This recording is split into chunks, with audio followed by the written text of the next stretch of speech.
মানে এই এয়ারক্রাফটের সবথেকে আকর্ষণীয় যে বিষয় সেটা হলো এই ইঞ্জিনটা। এই একটা ছোট একটা ইঞ্জিন 7 হর্স পাওয়ারের ইঞ্জিন দিয়ে একটা এয়ারক্রাফট উড়ানো, এটা কিন্তু সাধারণ একটা বিষয় না। দেখতে পাচ্ছেন সাধারণ একটা পানির মোটর দিয়ে কিন্তু এই বিমানটি কিন্তু উড়াচ্ছে জুলহাস ভাই। দেখতে পাচ্ছেন এই সেই পানির মোটর, কিন্তু দেখতে পাচ্ছেন এই সেই পানির মোটর। আর এখানে কিন্তু সেই কাঠের পাখা, যেটা প্রপেলার বলা হয়, এটা হলো কাঠের প্রপেলার, জুলহাস ভাইয়ের নিজের হাতে বানানো কিন্তু এই প্রপেলারটা। আর এই যে ইঞ্জিনটা দেখতে পাচ্ছেন, এটা হলো 7 হর্স পাওয়ারের একটি ইঞ্জিন।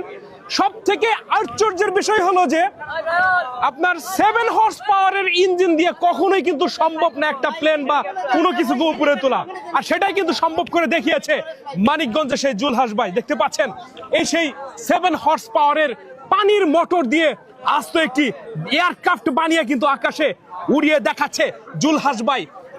মোটামুটি যদি আমি বলি যে বর্তমান সমাজের যে মেধাবীদের চোখে আঙ্গুল দিয়ে দিয়ে কিন্তু দেখিয়ে দিচ্ছে এই বাংলাদেশের তরুণ যুবকরা। দেখতে পাচ্ছেন সাধারণ একজন মানুষ এয়ারক্রাফট বানিয়ে আকাশে উড়াচ্ছে, যেখানে বাংলাদেশের বুয়েট চুয়েট কুয়েট তারা একটা সুই পর্যন্ত আকাশে উড়াতে পারে না, সেখানে জুলহাস ভাই এতটুকু একটা 7 হর্স পাওয়ারের ইঞ্জিন দিয়ে একটা আস্ত এয়ারক্রাফটটাকে উড়িয়ে দেখাচ্ছে। আর এটাকেও যদি আমরা বলি নজিরবিহীন ঘটনা, সারা বিশ্বে আপনি খুঁজে দেখবেন কোথাও আপনি 7 হর্স পাওয়ারের ইঞ্জিন দিয়ে কখনো কোনো কিছু উড়িয়ে দেখাতে পারবেন না।